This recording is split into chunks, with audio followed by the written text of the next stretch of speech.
Hoy no voy a empezar a leerte un libro, voy a leerte un artículo titulado Acerca de estar sano en un medio enfermo, del psicólogo norteamericano David Rosenhan, y que da cuenta de lo que se conoce como el experimento Rosenhan, que fue publicado en 1973. En el caso de que existiera un estado normal y un estado de locura, ¿cómo habrían de distinguirse el uno del otro? La pregunta no es en sí misma ni superflua ni loca. Por más que estamos personalmente persuadidos de que podemos separar lo normal de lo anormal, las pruebas simplemente no son concluyentes. Así es como a menudo se lee acerca de, por ejemplo, juicios por asesinato en los cuales el famoso psiquiatra de la defensa contradice al no menos famoso psiquiatra de la acusación sobre la salud mental del acusado.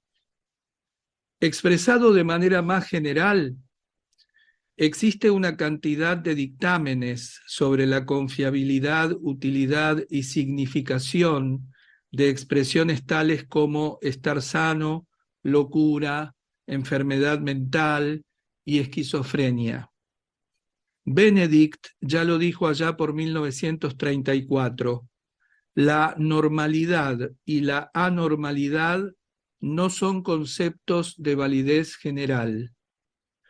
Aquello que en una cultura se considera normal puede ser visto como completamente anormal en otra. La diferenciación de normalidad y anormalidad, que en la psiquiatría se apoya tradicionalmente en el criterio aparentemente objetivo de la adaptación a la realidad de un individuo, puede, por lo tanto, no ser tan exacto como se considera generalmente.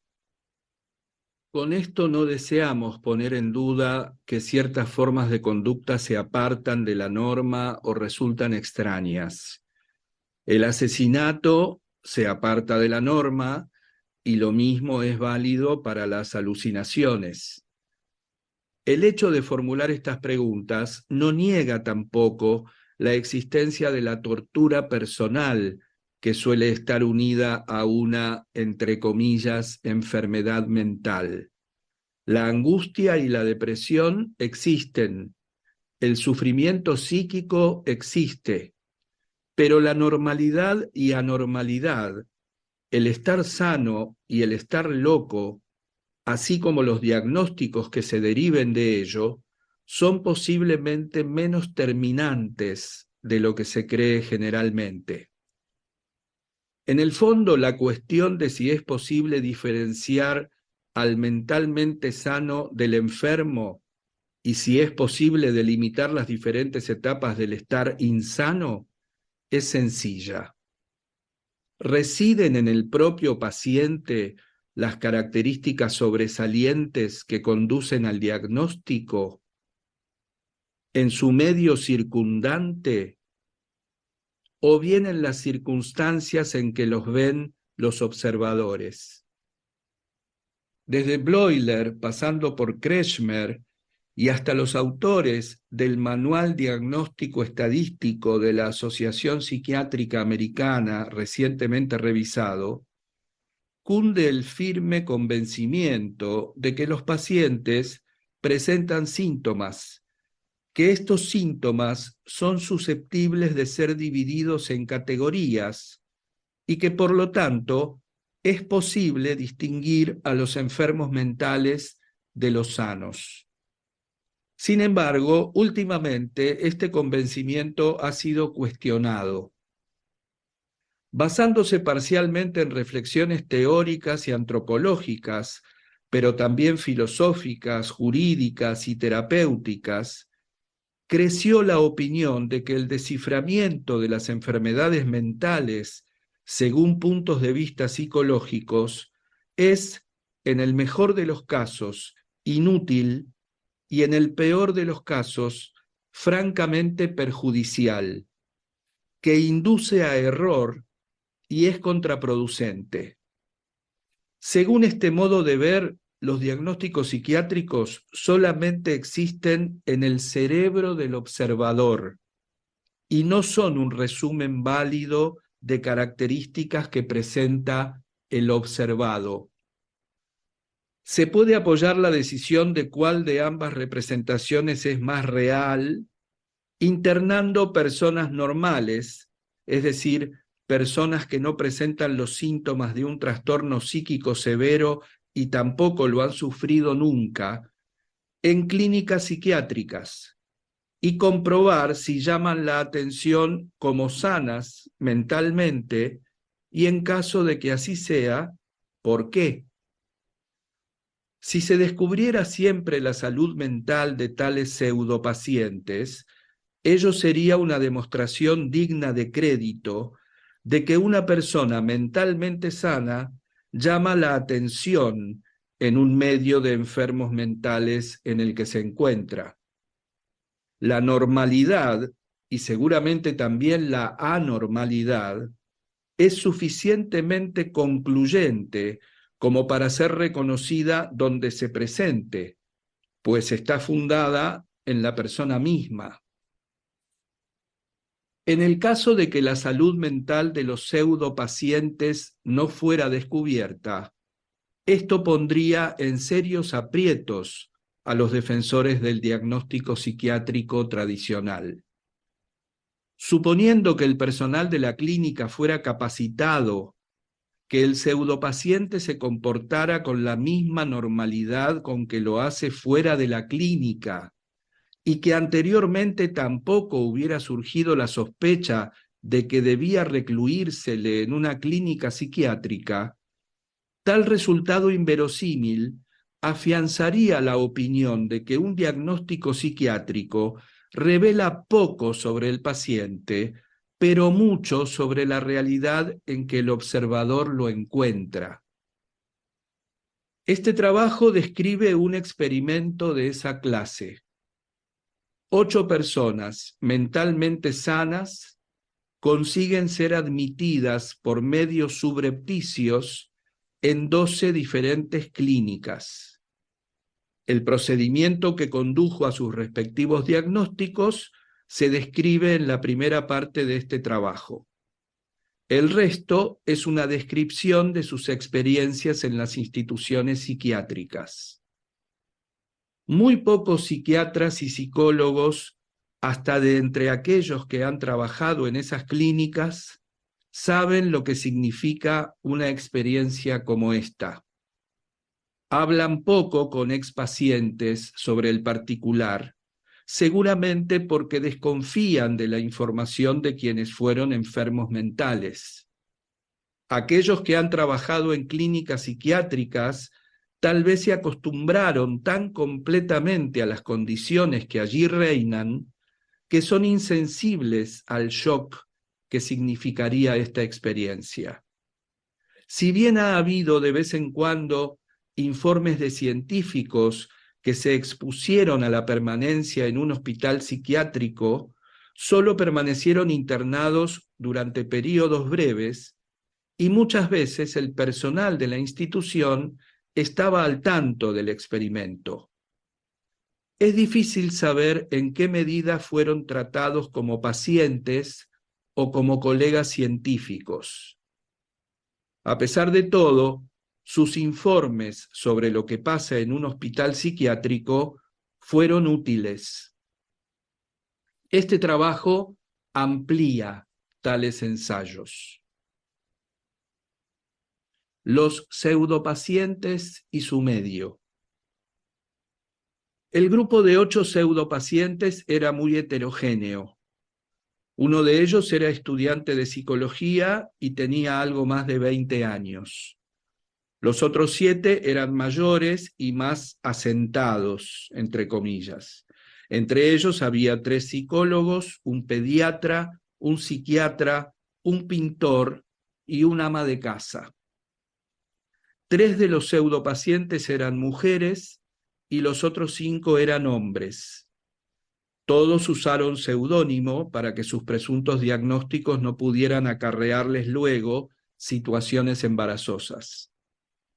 Aquellos que tenían profesiones en el área de la salud mental dijeron tener otras profesiones. Deseaban evitar que el personal les dedicara atención especial, por cortesía o prudencia, por tratarse de colegas enfermos. Con excepción de mí mismo, fui el primer pseudopaciente y mi presencia era conocida por el administrador del hospital y por el psicólogo jefe, hasta donde puedo asegurarlo solo por ellos. La presencia de los pseudopacientes y el tipo de programa de investigación permaneció oculto al resto del personal de las clínicas. Al estructurar el ensayo, se introdujeron variaciones similares.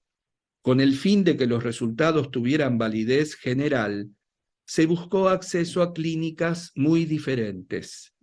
Las 12 instituciones del ensayo estaban situadas en 5 estados de la costa este y de la costa oeste de los Estados Unidos. Algunas eran viejas y deslucidas, otras completamente nuevas. Algunas estaban dedicadas a la investigación, otras no. Algunas tenían una buena proporción entre personal y pacientes, mientras que en otras faltaba personal. Solo una de las clínicas era completamente privada. Las demás obtenían subsidios del Estado o federales o, en un caso, de una universidad. Después de que el paciente concertaba telefónicamente una fecha de internación con la clínica, llegaba a la oficina de admisión y se quejaba de haber oído voces. Preguntado sobre lo que decían las voces, contestaba que en ocasiones eran poco claras, pero que en la medida de lo que podía entenderles decían vacío, hueco y ruido sordo. Las voces eran desconocidas y pertenecían aparentemente a una persona del mismo sexo que el pseudopaciente. Se eligieron estos síntomas debido a su evidente similitud con síntomas existenciales. Tales síntomas derivarían de la preocupación dolorosa por sentir la insignificancia de la vida. Es como si, al decir de la persona que padecía de alucinaciones, la vida está hueca y vacía. La selección de estos síntomas fue determinada asimismo por el hecho de que en la literatura no existe ni una sola reseña sobre una psicosis existencial. Fuera de la simulación de síntomas y de los cambios de nombre, profesión y lugar de trabajo, no se realizaron modificaciones de la persona, de su vida anterior o de las demás circunstancias de su vida. Los acontecimientos principales de la vida de los pseudopacientes fueron presentados tal como habían ocurrido realmente. La relación con los padres y hermanos, cónyuges e hijos, compañeros de trabajo y de escuela, fueron descritas, con las excepciones antes mencionadas, tal como eran o habían sido. Se describieron los desengaños y los disgustos, lo mismo que las alegrías y las satisfacciones. Es necesario tener presentes estos hechos. Si de alguna manera tuvieron alguna influencia, fue la de apoyar más adelante los resultados conducentes al descubrimiento de la normalidad, dado que ninguna de las anamnesis o formas de conducta de aquel momento eran en algún sentido seriamente patológicas. Inmediatamente después de su internación en el servicio psiquiátrico de la institución, los pseudopacientes dejaron de aparentar síntomas de anormalidad. En algunos casos vivieron un breve período de ligera nerviosidad y desasosiego, dado que ninguno de ellos creía realmente que sería admitido con tanta facilidad. Efectivamente, todos temían ser desenmascarados inmediatamente y ser expuestos a una situación muy embarazosa. Además, Muchos de entre ellos nunca habían visto un servicio psiquiátrico, y aún aquellos que ya lo conocían sufrían angustias auténticas por lo que pudiera pasarles. Su nerviosidad estaba, por lo tanto, plenamente justificada por lo diferente de la vida hospitalaria y desapareció con gran rapidez. Con excepción de este breve período de nerviosidad, el pseudopaciente se comportaba en la institución de la misma manera en que lo hacía normalmente. Hablaba con los demás pacientes y con el personal como en circunstancias ordinarias. Dado que en un servicio psiquiátrico hay desusadamente poco que hacer, intentaba entablar conversación con otros. Si el personal le preguntaba cómo se sentía, contestaba que se sentía bien, que ya no tenía síntomas. Acataba las indicaciones del personal de enfermería y obedecía al llamado a distribución de medicamentos, aunque no los tomaba, y las instrucciones para el comedor. Además de las actividades como las que podía desarrollar en el servicio de admisión, pasaba el tiempo escribiendo todas sus observaciones referentes al servicio, sus pacientes y el personal. Al principio lo hacía a hurtadillas. Más tarde las redactaba en blocs comunes de papel y en recintos de acceso libre, como por ejemplo la sala diurna, ya que muy pronto se dio cuenta de que nadie se preocupaba demasiado por lo que hacía. Estas actividades no eran secreto para nadie. Los pseudopacientes entraron en el hospital como pacientes psiquiátricos auténticos. A cada uno de ellos se les dijo que debían ser dados de alta por sus propios esfuerzos, fundamentalmente convenciendo al personal de la institución de su salud mental. Las tensiones psíquicas relacionadas con la hospitalización eran considerables y todos los pseudopacientes menos uno deseó salir casi inmediatamente después de su internación.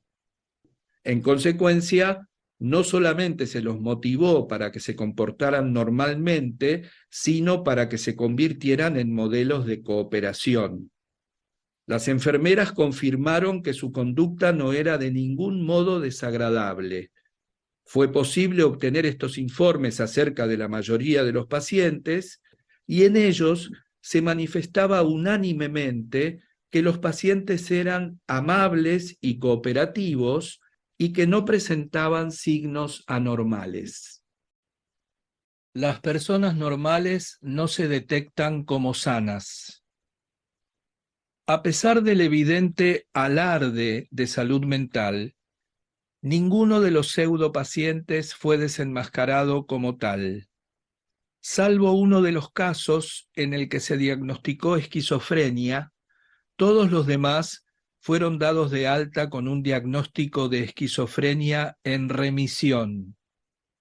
La calificación de en remisión no debe considerarse como simple formalidad quitándole importancia, ya que en ningún momento de la hospitalización de ninguno de los pacientes se puso en duda su calidad de enfermos. Tampoco hay indicio alguno en la documentación de las clínicas de que el estado de los pseudopacientes fuera sospechoso. Más bien hay razones para creer que, habiéndose clasificado una vez al pseudopaciente como esquizofrénico, quedó considerado como tal.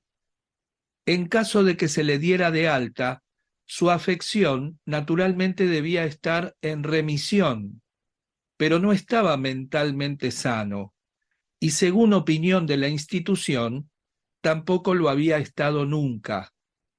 Con esto se había construido una, entre comillas, realidad humana evidente.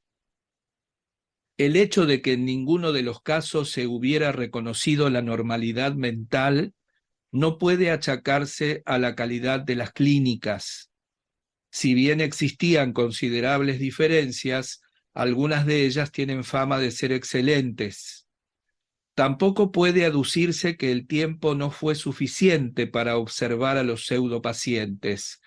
Las internaciones tuvieron una duración de entre 7 y 52 días, con un promedio de 19 días. De hecho, los pacientes simulados no fueron observados con especial prolijidad. Esta falla se debe con seguridad más bien a las costumbres de las clínicas psiquiátricas que a la falta de oportunidades. Finalmente, tampoco se puede decir que la lucidez mental de los pseudopacientes no fue reconocida porque estos no se comportaban de manera anormal.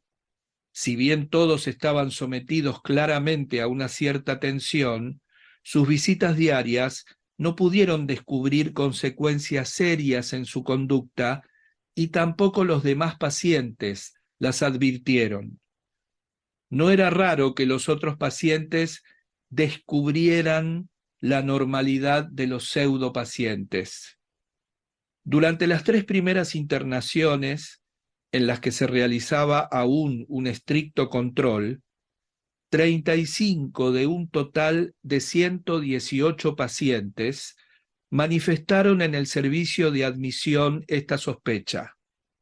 Algunos de ellos en forma vehemente: no están locos, son periodistas o profesores, relacionándolo con las continuas anotaciones, están inspeccionando el hospital. Mientras que la mayoría de los pacientes se tranquilizó por las insistentes aseveraciones de los pseudopacientes, en el sentido de que habían estado enfermos antes de llegar allí, pero que ahora ya estaban bien, algunos siguieron creyendo durante toda la permanencia en la institución que los pseudopacientes estaban mentalmente sanos. El hecho de que los pacientes reconocieran frecuentemente su estado de normalidad, pero no así el personal, da pie para importantes interrogantes.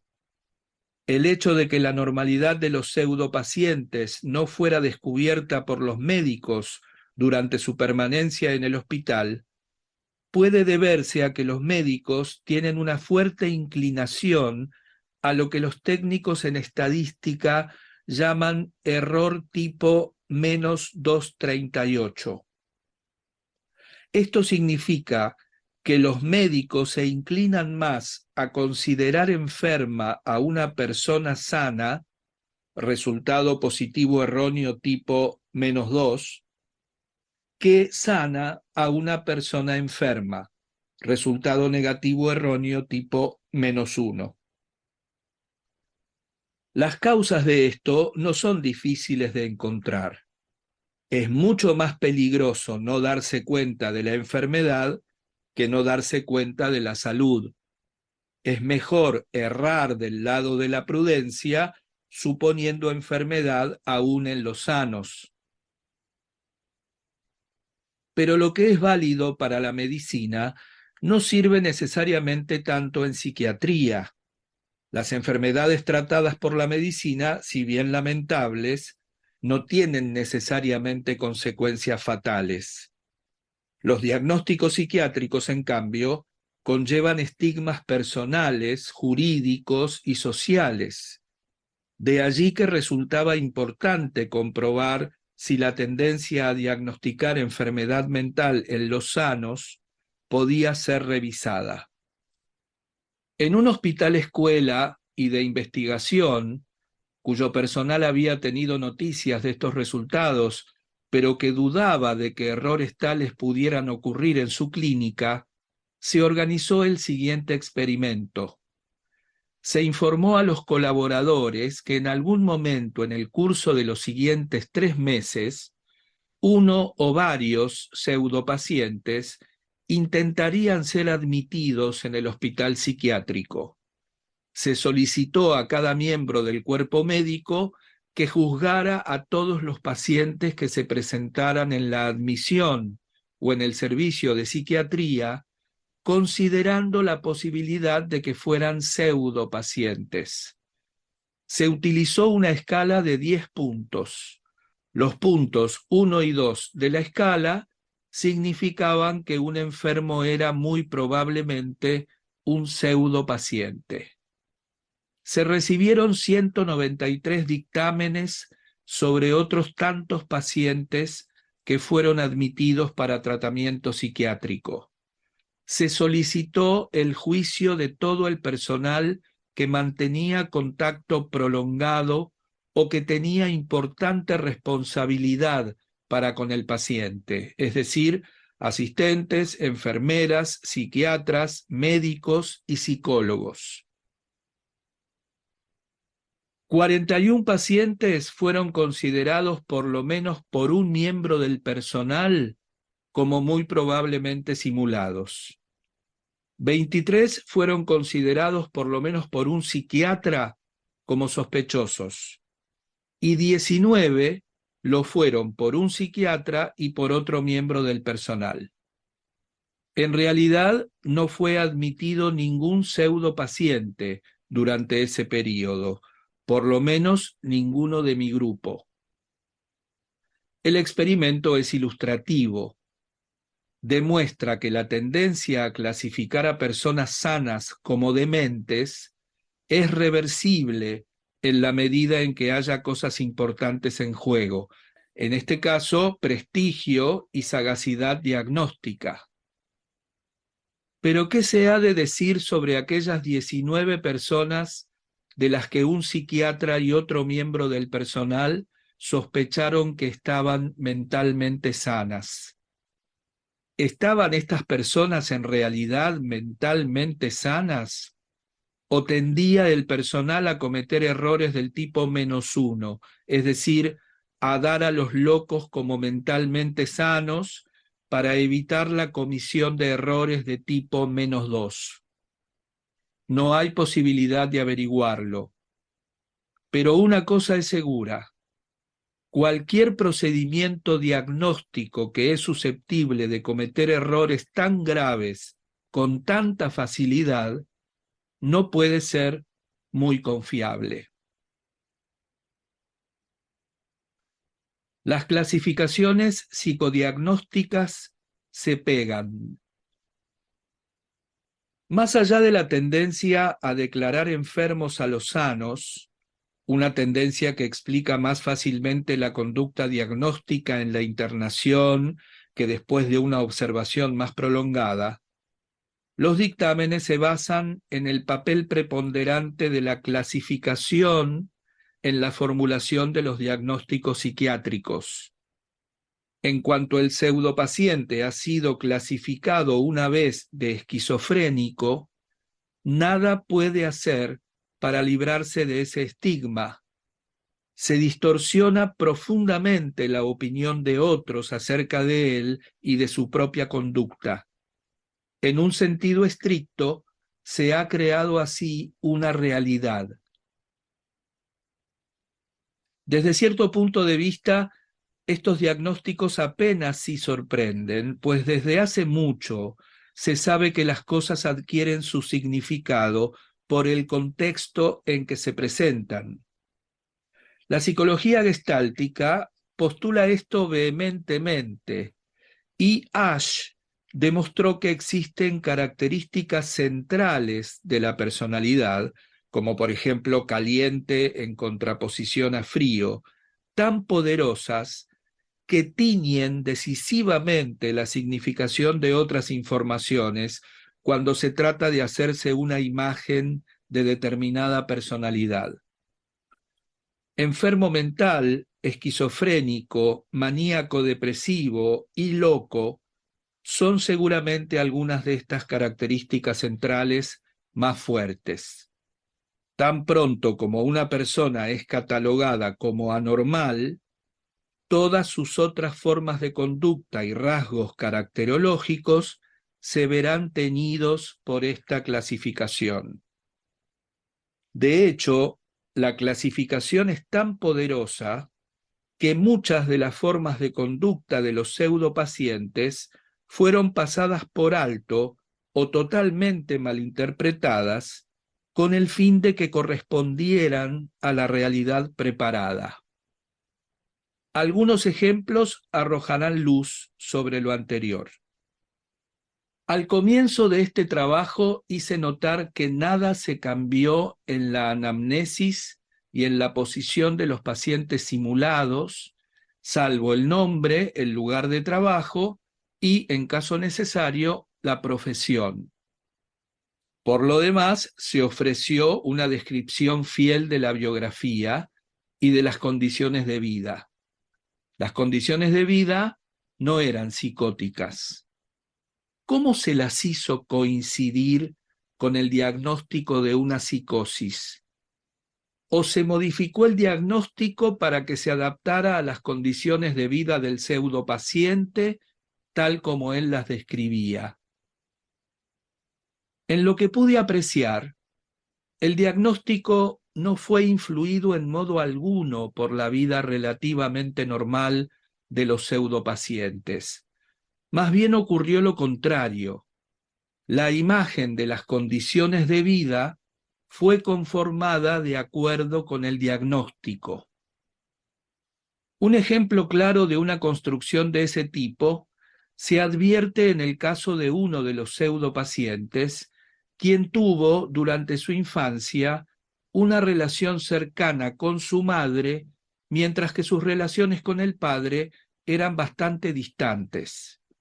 Durante su juventud y en años posteriores, su padre se convirtió en amigo entrañable, y la relación con su madre, en cambio, se enfrió. Su relación actual con su esposa era en general cercana y cálida. Con excepción de ocasionales discusiones, los roces eran mínimos. Los niños solo eran castigados esporádicamente.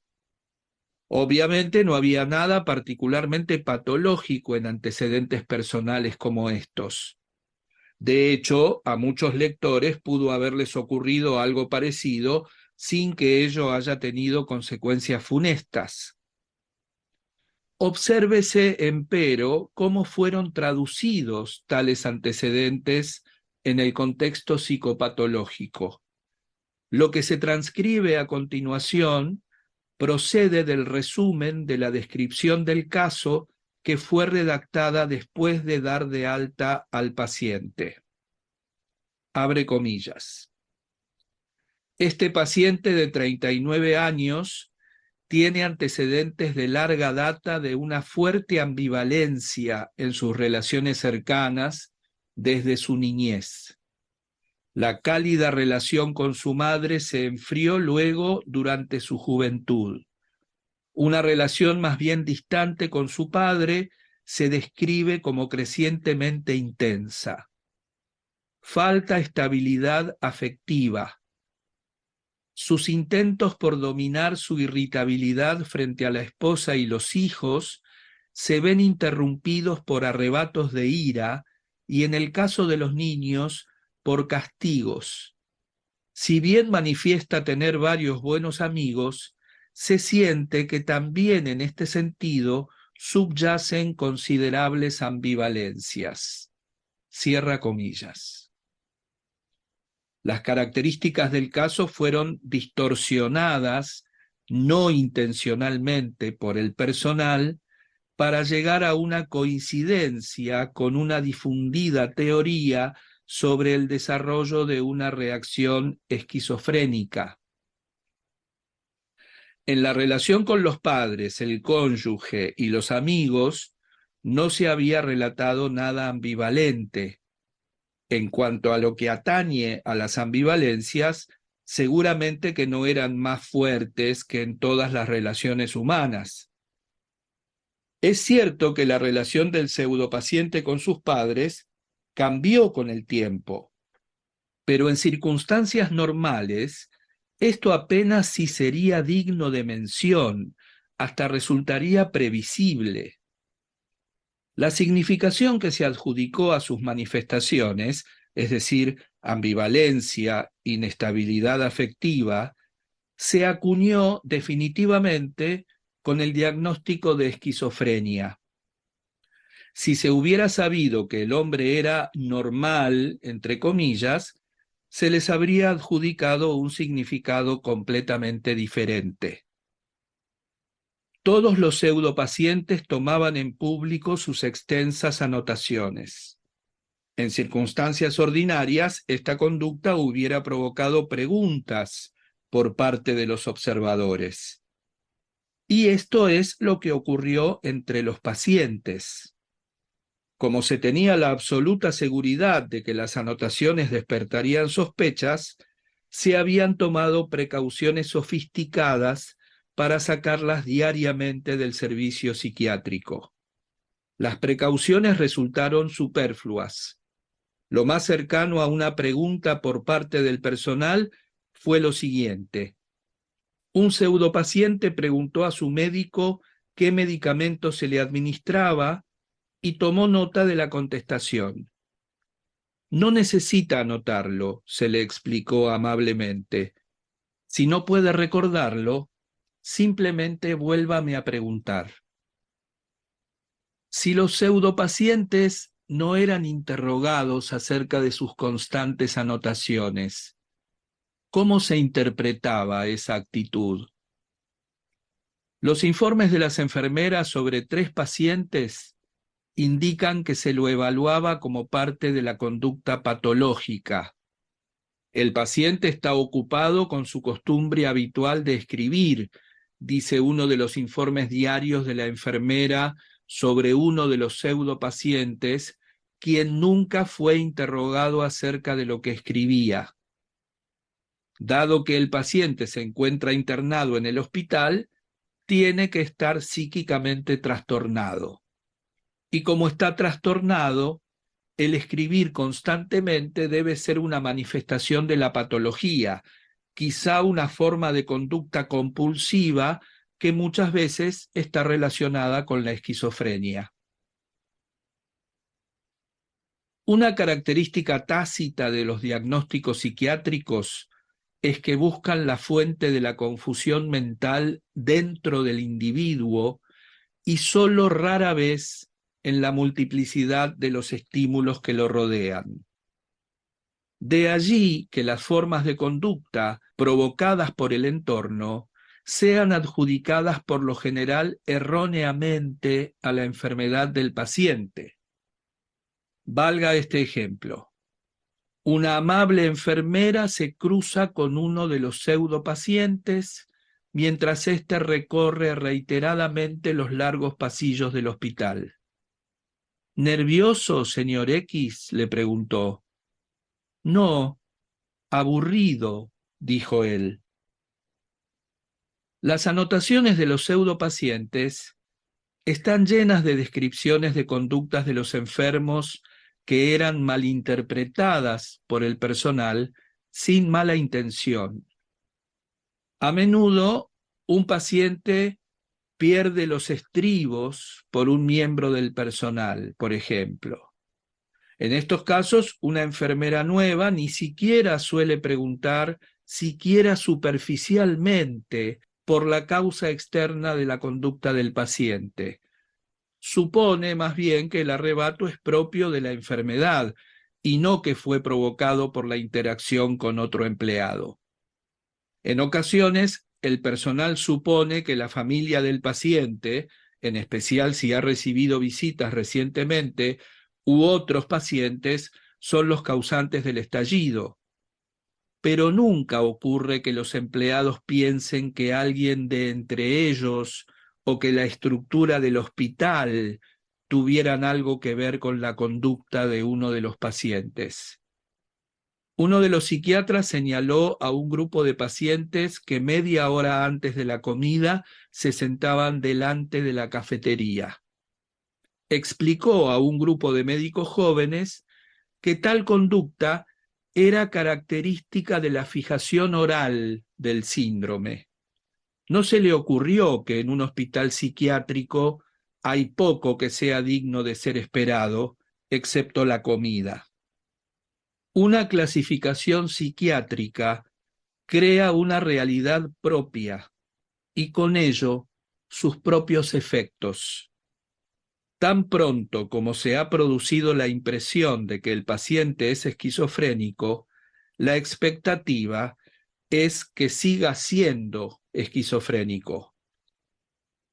Cuando ha transcurrido suficiente tiempo sin que haya hecho algo extravagante, se cree que está en remisión y que puede ser dado de alta.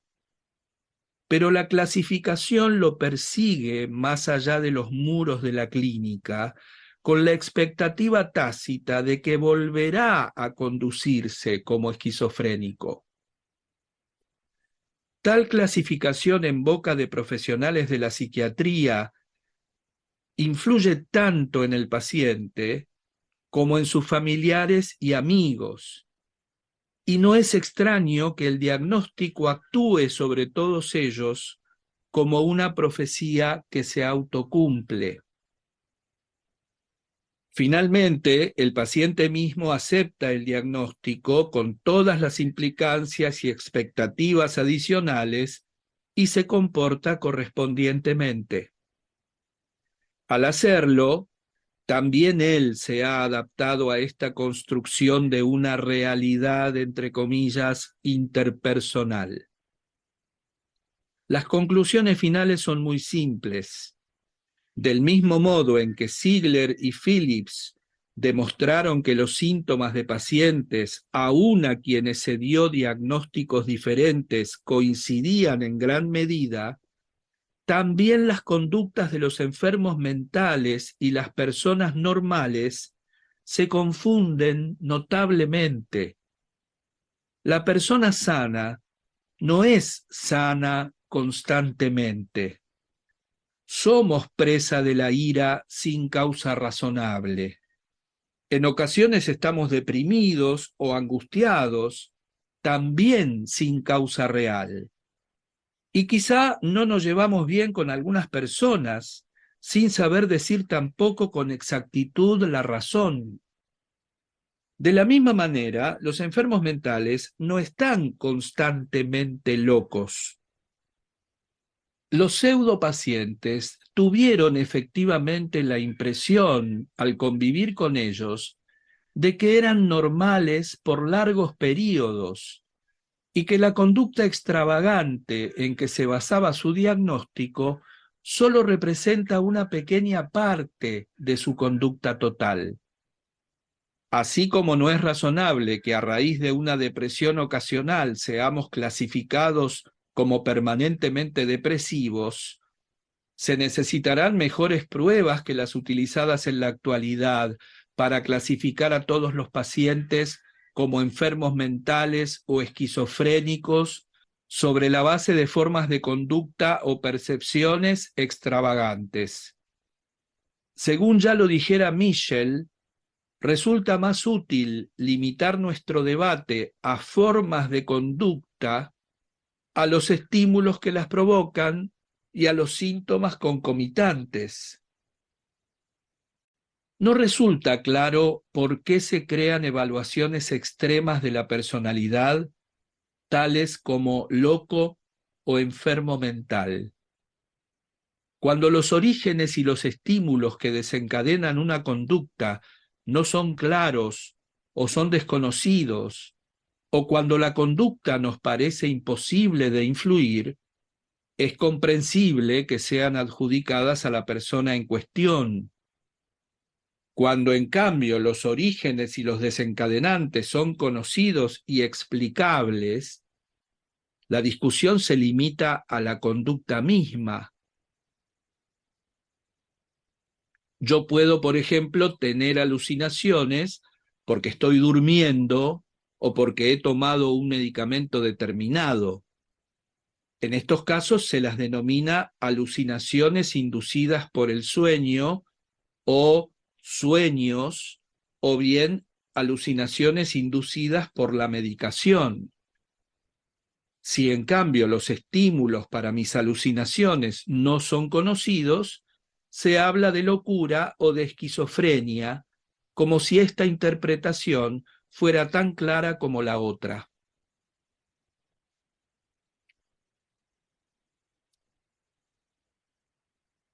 La vivencia de la hospitalización psiquiátrica. La expresión enfermedad mental es relativamente nueva. Fue acuñada por personas de sentimientos humanitarios que deseaban mejorar urgentemente la posición de los seres trastornados psíquicamente y la compasión que les hacía sentir la opinión pública, y no deseaban verlos ya considerados como brujas y locos, sino equiparados a los que padecen enfermedades físicas.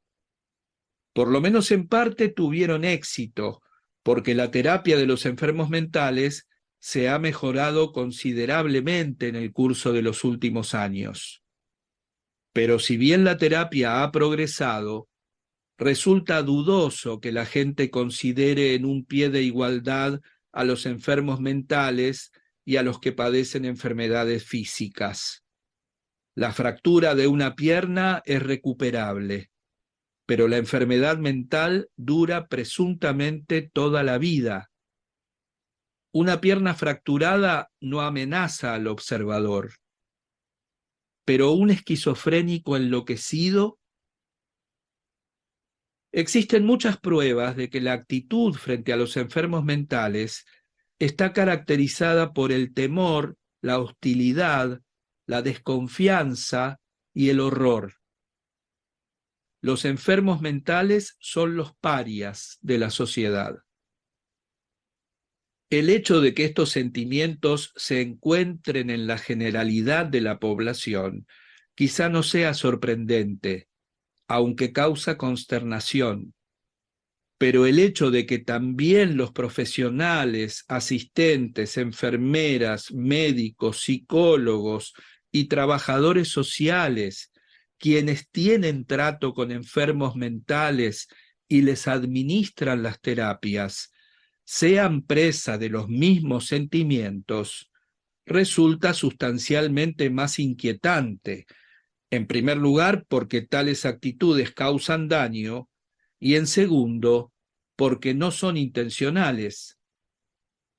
La mayoría de los profesionales que actúan en psiquiatría podrían decir que sienten compasión por los enfermos mentales, que no los rechazan ni sienten hostilidad hacia ellos. Más probable es, en cambio, que su relación con los pacientes esté caracterizada por una sutil ambivalencia, de modo que esos sentimientos solo representan una parte de toda su actitud. También existen actitudes negativas y son fáciles de descubrir. No deberían sorprendernos. Son el resultado natural del sello que llevan los pacientes y del entorno en que los encontramos. Obsérvese la estructura del típico hospital psiquiátrico. El personal y los pacientes están estrictamente separados. El personal dispone de su propia área, incluidos comedores, baños y salas de reunión. Las áreas de trabajo provistas de vidrios en las que permanece el personal, bautizadas por los pseudopacientes jaula, dominan las áreas de permanencia diurna de los pacientes.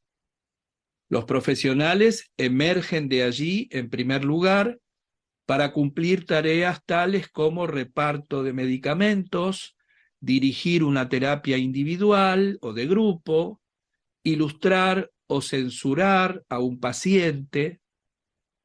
Por lo demás, el personal permanece junto, casi como si la enfermedad de sus protegidos fuera contagiosa.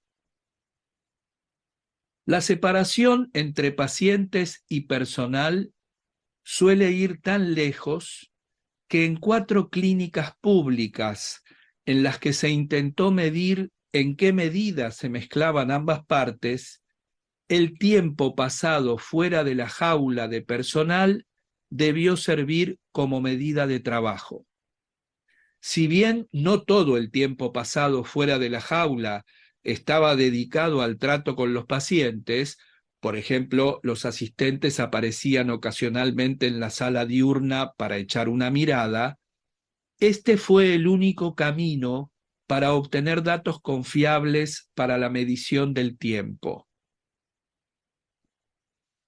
Los asistentes pasaban un promedio de 11,3% de su tiempo, fluctuante entre 3% y 52%, fuera de la jaula. Esta cifra comprende no solo el tiempo dedicado al trato con los pacientes, sino también aquel dedicado a trabajos de ropería, supervisión de pacientes mientras se afeitan, la dirección de la limpieza de las instalaciones y el envío de pacientes hacia sus actividades fuera del servicio.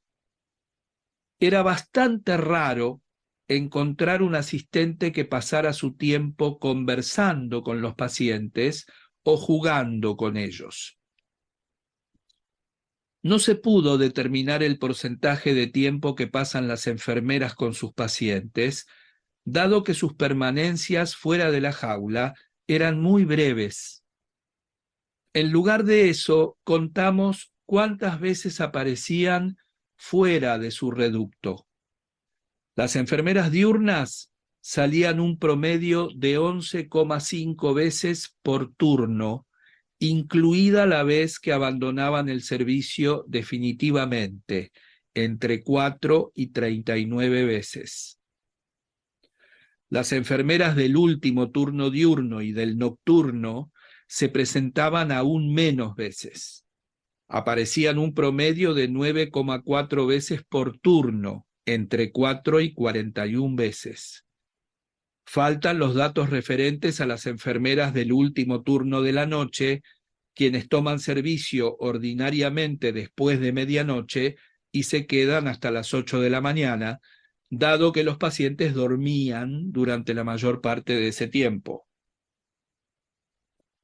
Los médicos, especialmente los psiquiatras, estaban aún menos tiempo cerca de los pacientes. Solo se los veía rara vez en los servicios. Normalmente solo se los veía cuando llegaban o se retiraban. El resto del tiempo lo pasaban en sus despachos o en la jaula. Los médicos se presentaban un promedio de 6,7 veces por día en el servicio, entre 1 y 17 veces. Resultó dificultoso obtener datos exactos en este caso, ya que el horario de los médicos les permite a menudo presentarse o retirarse a diferentes horas. Ya hemos hablado anteriormente de la organización jerárquica de las clínicas psiquiátricas. Sin embargo, vale la pena volver a mencionarla, dada la significación oculta de este tipo de organización. Quien posee el mayor poder es quien menos tiene que ver con los pacientes, y quien menos poder tiene es quien más se ocupa de ellos. Habría que recordar que una conducta adecuada a los roles se adquiere sustancialmente por observación de los demás, teniendo los más poderosos la influencia mayor. En consecuencia, es comprensible que los asistentes no solamente pasen más tiempo con los pacientes que todos los otros miembros del personal, lo demanda su posición en la jerarquía, sino que también pasen la menor cantidad posible de su tiempo con los pacientes, ya que aprenden esto de la conducta de sus superiores. Los asistentes están generalmente en la jaula, pues allí están sus modelos y allí es donde está el poder. Me referiré ahora a otra parte de los estudios realizados que se ocupa de la reacción del personal al contacto verbal iniciado por el paciente. Se sabe desde hace mucho que el tiempo que alguien pasa con otro puede servir como indicio de cuán importante es esa persona para él. Si busca contacto visual y lo mantiene, puede creerse que atiende las preguntas y las necesidades del otro. Si se detiene para charlar o hasta se pone de pie para hablar con él, se puede concluir que lo toma en serio como persona. En 4 clínicas, los pseudopacientes se dirigían en la siguiente forma a un miembro del personal. Disculpe, por favor, señor o doctor o señora X, ¿podría decirme cuándo me corresponde visitar el jardín? ¿O cuándo seré presentado en la reunión de médicos? ¿O cuándo cree usted que seré dado de alta? Mientras que el contenido de la pregunta variaba según el objetivo y las necesidades que evidentemente tenía el pseudopaciente, la forma representaba en cada caso un pedido cortés e importante de información. Se cuidaba de que un determinado miembro del personal fuera abordado una sola vez por día para que nadie entrara en sospechas o se irritara. En el análisis de los resultados, se debe tener en cuenta que la conducta de los pseudopacientes no era ni inusitada ni desagradable.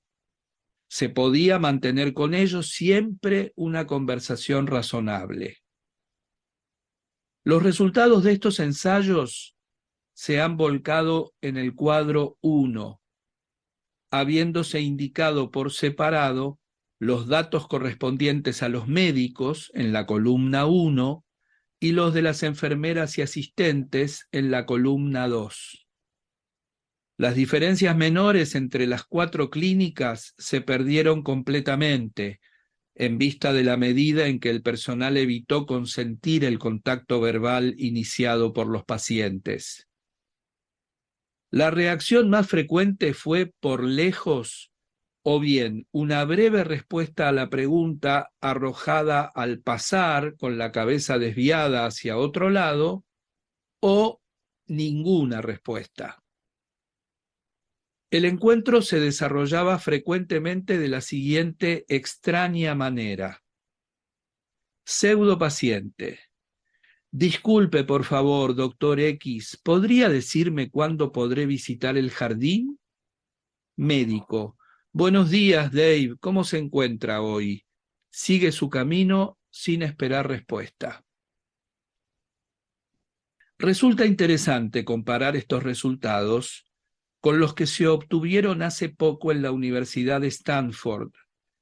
Las universidades grandes y sobresalientes tienen fama de que su cuerpo docente está tan ocupado que no tiene tiempo para los estudiantes.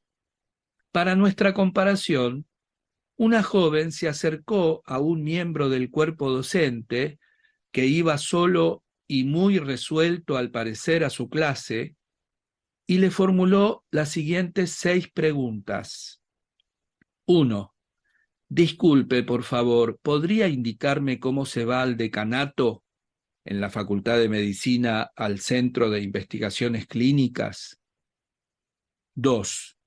¿Podría indicarme dónde está la Fundación Houston?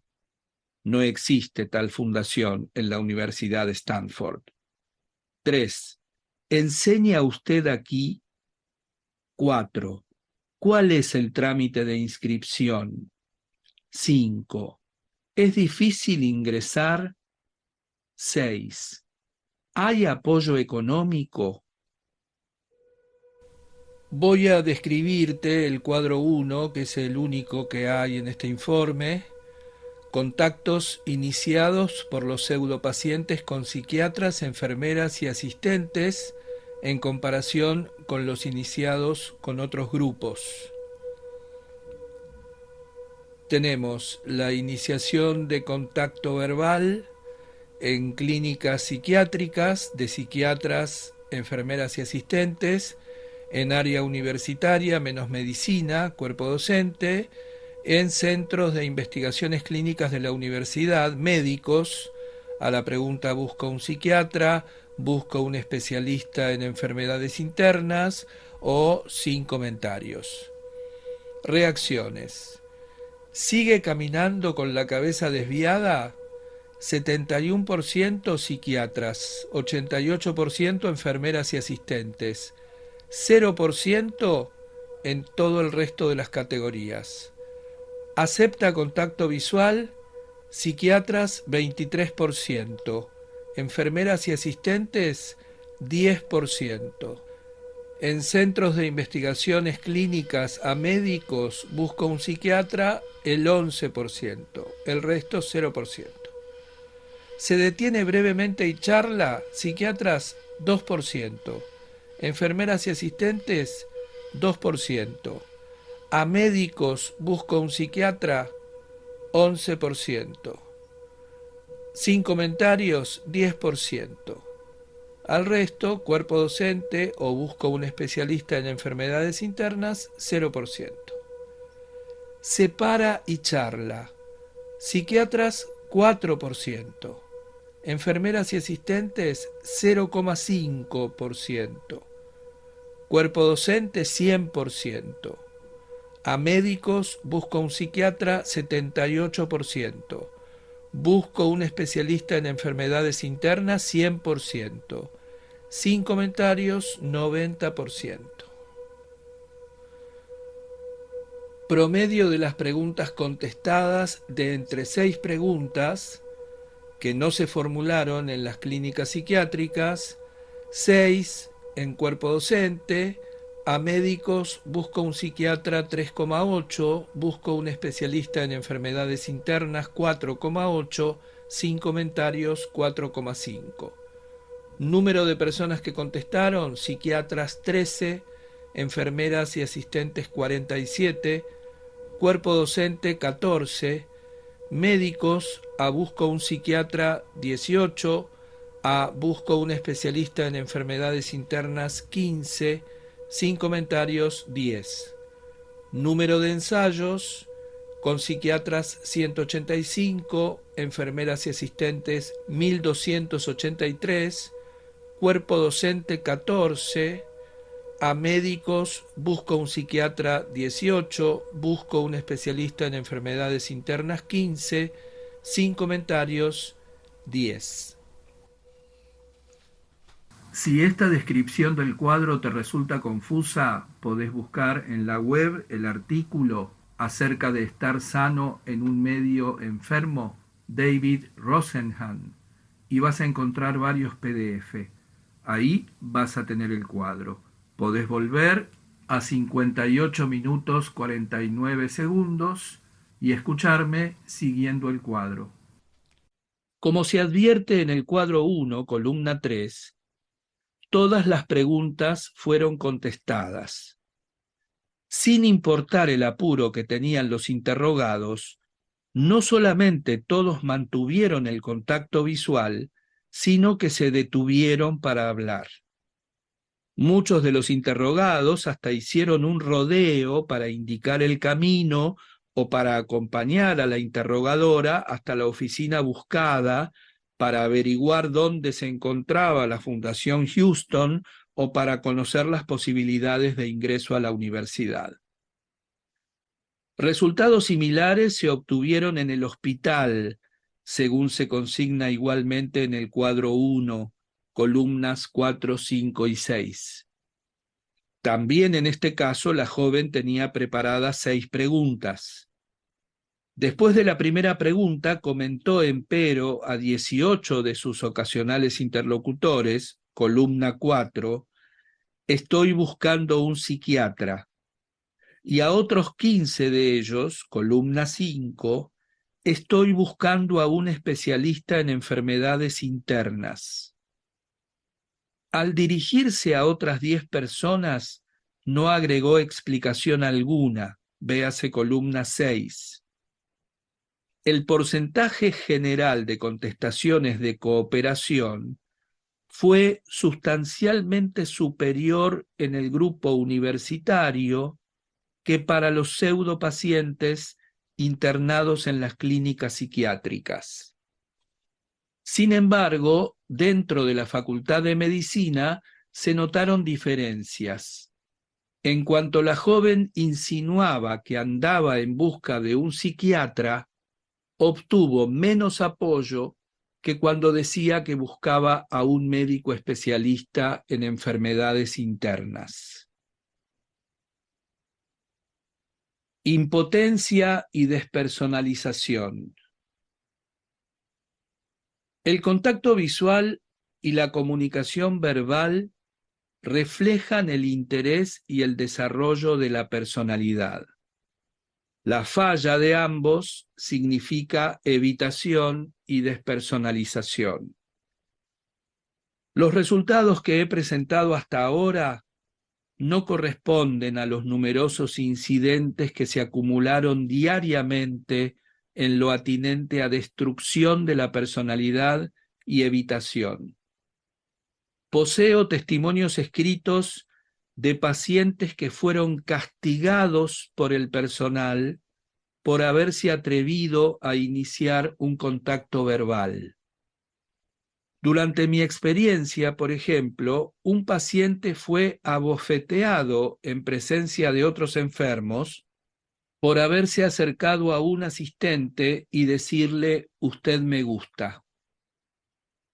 En ocasiones, el castigo aplicado a los pacientes por una infracción parecía tan desmesurado que hasta las interpretaciones más radicalizadas de los cánones psiquiátricos no la hubieran justificado. Sin embargo, parecía ocurrir sin suscitar objeciones. Los arrebatos de ira eran cosa de todos los días. Un paciente que no había oído el llamado para retirar medicamentos era puesto de vuelta y media. El asistente de la mañana gustaba despertar a los pacientes con las palabras: "Vamos, vamos, hijos de puta, fuera de las camas".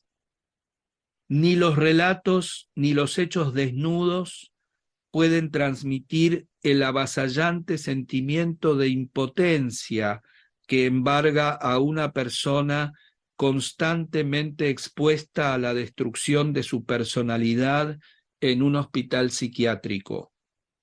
Apenas si importa de qué hospital psiquiátrico se trata. Las instituciones públicas de renombre y las elegantes clínicas privadas eran en este sentido mejores que las más antiguas y modestas situadas en el campo.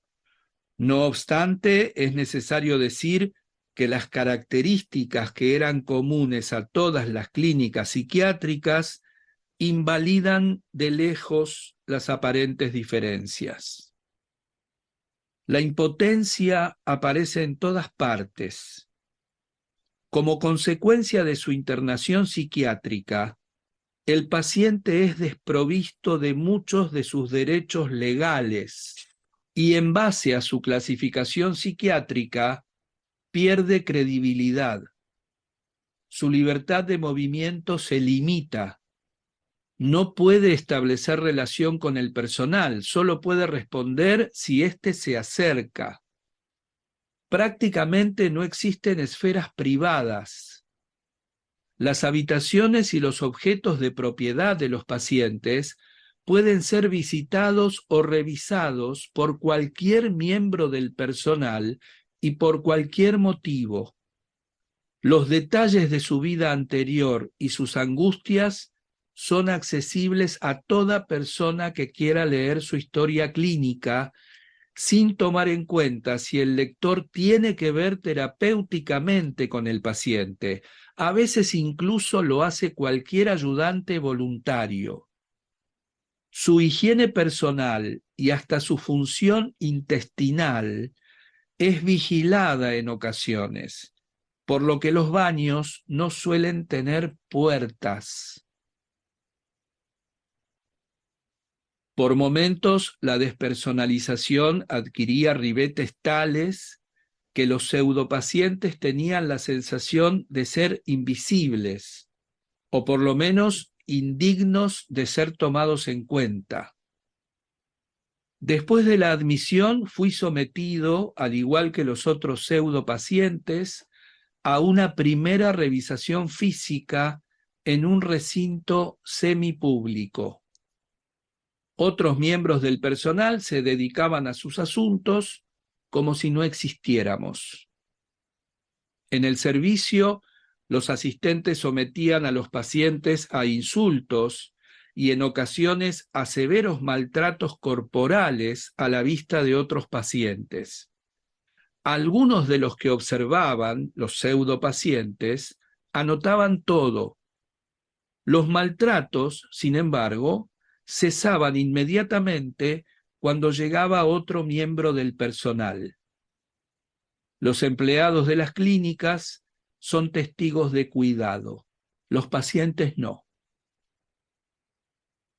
En presencia de toda la dotación de un servicio psiquiátrico de hombres, una enfermera se desabrochó el uniforme para reacomodar su corpiño. No se tenía la sensación de que deseara ser seductora. Era más bien como si no advirtiera nuestra presencia. También sucedió que un grupo de empleados de la clínica iniciaran una agitada discusión sobre un paciente en presencia de éste, como si el objeto de su discusión no estuviera allí. El capítulo de los medicamentos que se administra a los pacientes es un ejemplo clarísimo de despersonalización y de no querer ver. Los pseudopacientes recibieron un total de casi 2.100 tabletas, incluso Elavil, Stelacin, Compacin y Zomacin, para nombrar solo algunas. El hecho de que se administre tal variedad de medicamentos a pacientes que presentan los mismos síntomas ya de por sí es digno de mención. Solamente fueron tragados 2 comprimidos, los demás los ocultábamos en los bolsillos o los arrojábamos al inodoro. Esto no solo lo hacían los pseudopacientes. No poseo datos exactos de cuántos pacientes rechazaban su medicación. Los pseudopacientes encontraban frecuentemente medicamentos de otros pacientes en el inodoro cuando arrojaban los suyos. Mientras los pacientes se mostraban cooperadores, su conducta, como la de los pseudopacientes, tanto en esta cuestión como en otras fundamentales, pasaba sin ser objetada. Los pseudopacientes reaccionaban intensamente a esta pérdida de personalidad. Si bien habían llegado a la clínica como observadores partícipes y estaban completamente conscientes de que no formaban parte, se sintieron presos igualmente en el proceso de despersonalización y luchaban contra él. Algunos ejemplos. Un estudiante de psicología pidió a su esposa que le llevara sus libros de estudio a la clínica para poder ponerse al día en sus estudios, y esto a pesar de las sofisticadas medidas de seguridad con las que deseaba ocultar sus conexiones profesionales. El mismo estudiante, que había estado ensayando durante un tiempo relativamente largo para ser admitido en la clínica y que había puesto grandes expectativas en esta experiencia, recordó que durante el fin de semana se realizarían unas carreras más o menos aburridas que había deseado presenciar y se empeñó en ser dado de alta antes de esa fecha. Otro pseudopaciente intentó iniciar un romance con una enfermera. Enseguida explicó al personal de la clínica que estaba haciendo los trámites para ingresar en la Facultad de Psicología y que confiaba ser admitido, pues uno de los profesores lo visitaba diariamente.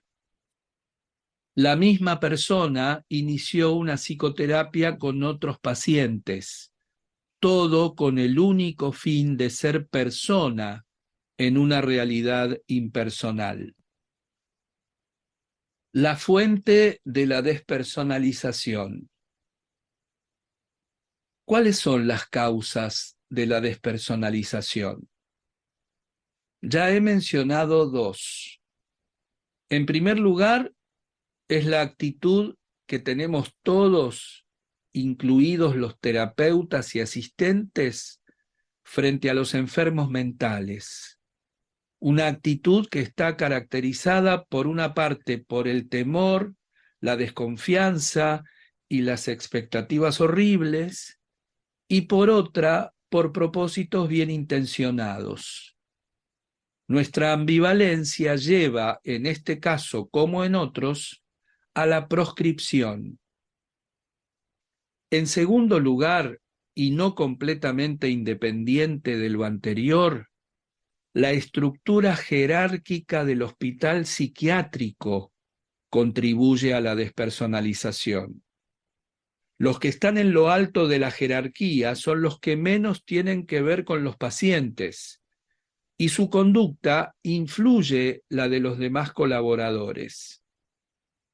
El contacto promedio entre paciente y psiquiatra, psicólogos, residentes y médicos en general es de 3,9 a 25,1 minutos por día. El promedio diario es, por lo tanto, de 6,8 minutos, comprobado en 6 pseudopacientes durante 129 días de internación. Dentro de este tiempo promedio está comprendido el tiempo de la entrevista de admisión, las rondas en presencia de un miembro experimentado del personal médico, las sesiones de terapia individual o de grupo, las reuniones en las que se presentan los casos, así como la conversación en el momento del alta. Es obvio que los pacientes no pasan mucho tiempo en contacto personal con los médicos, y los médicos sirven de modelo para las enfermeras y asistentes. Seguramente existen aún otras causas. Las instituciones psiquiátricas se encuentran actualmente en un grave aprieto financiero. En todas partes falta personal y el tiempo del personal es muy caro. Algo tiene que resentirse y ese algo es el contacto con los pacientes. No obstante ello, si bien los aprietos económicos existen, es posible que se los sobreestime. Tengo la impresión de que el personal que trabaja en psiquiatría, que provoca la despersonalización de los pacientes, es más fuerte que las presiones fiscales. Y creo que un aumento del plantel de personal no mejoraría en este sentido la atención de los pacientes en la misma proporción. El número de las conversaciones entre el personal y la enorme cantidad de documentación que se lleva con respecto a cada paciente, por ejemplo, no se limitaría tan drásticamente como el contacto directo con los pacientes. Existen prioridades, aun cuando los tiempos sean difíciles y el contacto con los pacientes no posea una prioridad especial en el hospital psiquiátrico tradicional. De ello no tienen la culpa los problemas económicos. Resulta más probable que el motivo sea la despersonalización y la proscripción. También el hecho de que se use gran cantidad de psicotrópicos conduce tácitamente a la despersonalización. De esta manera, el personal se convence de que se está realizando un tratamiento y de que no es necesaria una mayor comunicación con el paciente. Pero hasta en este punto debe interpretarse con prudencia el papel de los fármacos psicotrópicos. Si los pacientes, en lugar de ser seres inermes, fueran poderosos, si fueran vistos más como individuos interesantes que como casos clínicos, si poseyeran una posición en la sociedad, en lugar de ser considerados parias por sus pares, si sus angustias captaran total y globalmente nuestra simpatía y nuestros intereses, ¿no buscaríamos tener contacto con ellos, aún teniendo medicamentos a disposición, porque lo haríamos con gusto? Las consecuencias de la estigmatización y la despersonalización. Toda vez que la relación entre lo que sabemos y lo que debemos saber se acerca a cero, nos inclinamos a inventar conocimiento y a asumir que sabemos más de lo que en realidad sabemos. Parecería que no podemos aceptar que simplemente no sabemos algo. La necesidad de establecer diagnósticos y curar problemas emocionales y de conducta es enorme. Pero en lugar de admitir que solo estamos empezando a comprenderlos, seguimos estigmatizando a los pacientes con el sello de esquizofrénico, maníaco depresivo y demente, como si hubiéramos encerrado en estas palabras la esencia de la razón.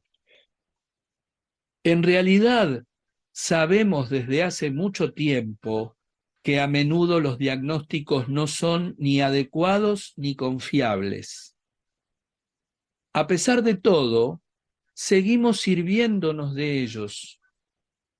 Sabemos ahora que no podemos distinguir la enfermedad mental de la salud. Es deprimente pensar de qué manera se usará esta información. No solamente es deprimente, sino alarmante. Uno se pregunta, ¿cuántas personas de las que se encuentran internadas en nuestros institutos psiquiátricos están mentalmente sanas y no se las ha reconocido como tales? ¿A cuántas de ellas se las privó de sus derechos civiles, de su derecho al voto, de su derecho a conducir vehículos y del derecho a manejar por sí mismas sus asuntos patrimoniales? ¿Cuántas de ellas simularon ser enfermos mentales para evitar las sanciones penales correspondientes a su conducta? Y a la inversa, ¿cuántas de ellas fueron catalogadas erróneamente como enfermos mentales y preferirían enfrentar un tribunal en lugar de vivir para siempre en una clínica psiquiátrica? ¿Cuántos fueron estigmatizados por diagnósticos bien intencionados pero equivocados? En lo que respecta a este último punto, habría que recordar nuevamente que un error de tipo -2 en un diagnóstico psiquiátrico no tiene las mismas consecuencias que en un diagnóstico clínico. El diagnóstico de un carcinoma es, en caso de ser erróneo, motivo de alegría. Pero los diagnósticos psiquiátricos rara vez se revisan por ser erróneos. El estigma persiste como signo de la deficiencia perdurable. Y finalmente, ¿cuántos pacientes podrían ser normales, entre comillas, fuera de la institución psiquiátrica, pero parecen dementes dentro de ella? No porque en ellos anide la locura, como querríamos que fuera, sino porque reaccionan a un entorno grotesco, un medio que posiblemente solo exista en instituciones destinadas a personas privadas de todo privilegio.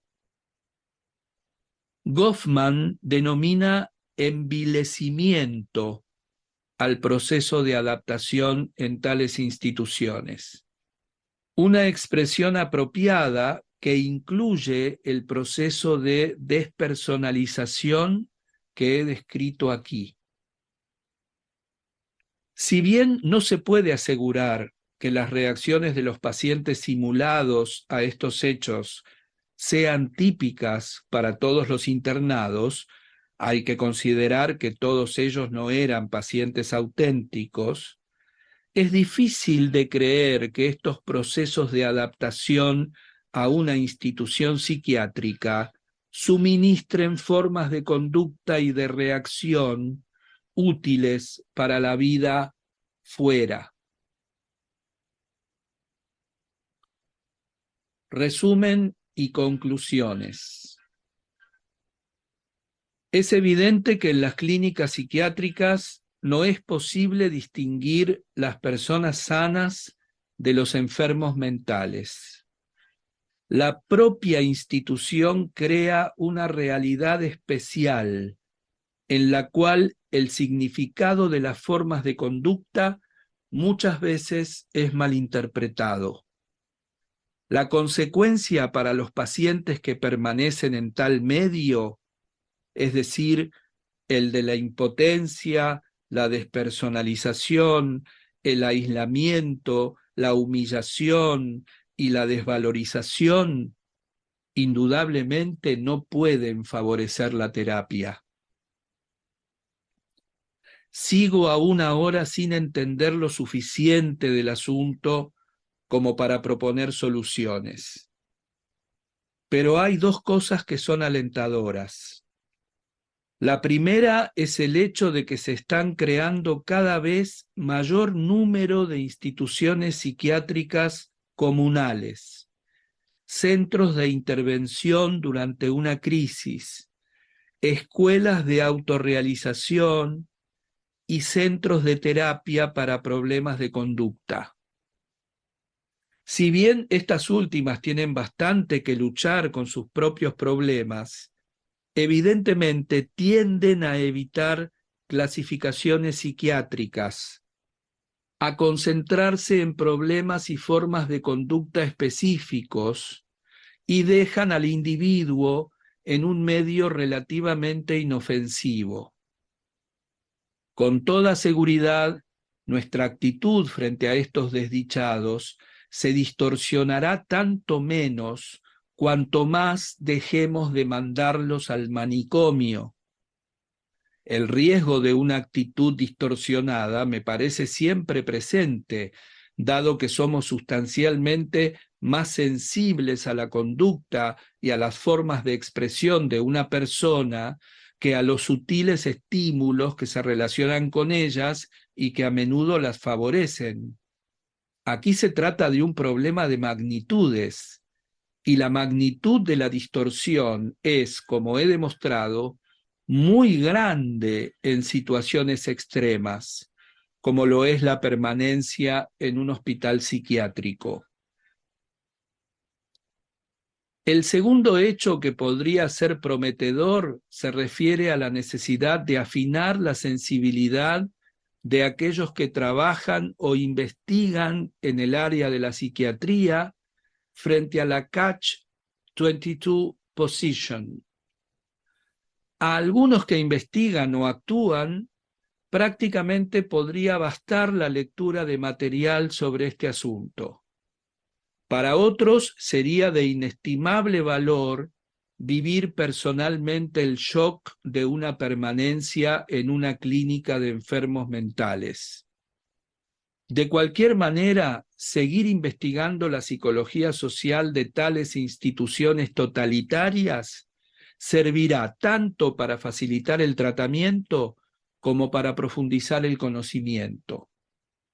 Del mismo modo que los demás pseudopacientes, también yo reaccioné en forma decididamente negativa al medio psiquiátrico. No nos atrevemos a describir las vivencias subjetivas de los pacientes auténticos. Pueden haber sido diferentes de las nuestras, sobre todo por la duración de la permanencia y el necesario proceso de adaptación al medio. Pero podemos y queremos hablar sobre las características relativamente objetivas de la terapia en la clínica.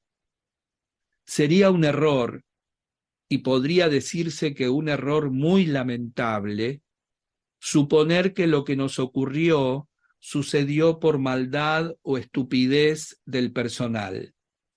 Muy por el contrario, estamos convencidos de que se trataba de personas que se interesaban realmente, que estaban comprometidas y que eran extraordinariamente inteligentes. La causa de que fracasaran, y en ocasiones lo hicieron de manera penosa, debe adjudicarse más bien a la realidad en la que también ellos se encontraban y no a una falta de sensibilidad personal. Sus representaciones y formas de conducta son determinadas más por la situación que por un carácter malvado. En un medio bien intencionado, en un medio que estuviera menos adherido a un diagnóstico global, sus formas de conducta, así como sus evaluaciones, hubieran podido resultar probablemente más benignas y efectivas.